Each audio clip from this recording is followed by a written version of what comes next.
All right, welcome to the second part of Skara Brae.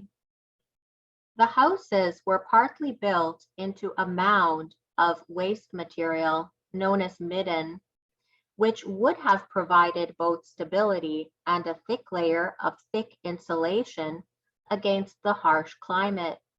From the outside, the village would have looked like a low, round mound from which the roofs emerge. Nothing remains of these, so it is assumed that driftwood or whalebone beams supported a roof made of turf, skins, seaweed, or straw. The dwellings were all connected by a series of passageways covered by stone slabs. This allowed the villagers to travel from one house to another without stepping outside. Not a bad idea, considering the harsh climate. There was only one main passageway leading outside the village, which could be sealed from the inside. Evidence suggests that there were never more than 8 dwellings, suggesting a total population of no more than 100 people. The houses are all very similar in design, consisting of a large square room with a central fireplace. The furnishings were all made of stone, given the shortage of wood on the islands. 2 stone-edged compartments on either side of the fireplace appear to be beds. Every house also had a distinctive shelved stone dresser.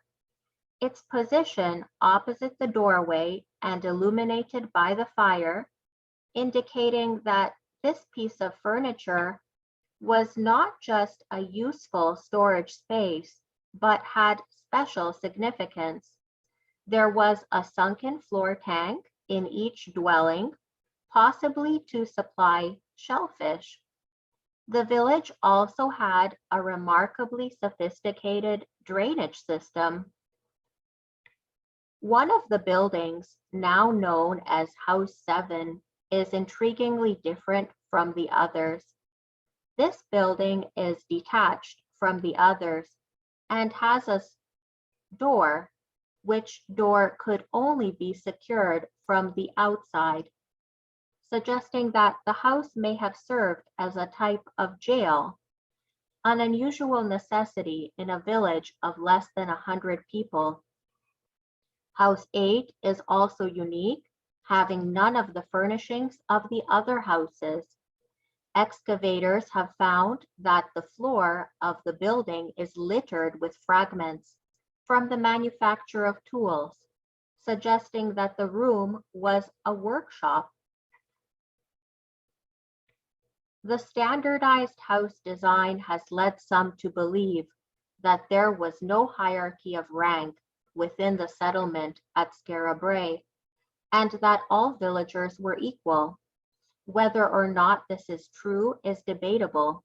However, it is likely that life here was probably quite comfortable for the Neolithic people. The villagers kept sheep and cattle and grew wheat and barley. They probably traded these commodities for pottery. They would have hunted red deer and boar for their meat and skins.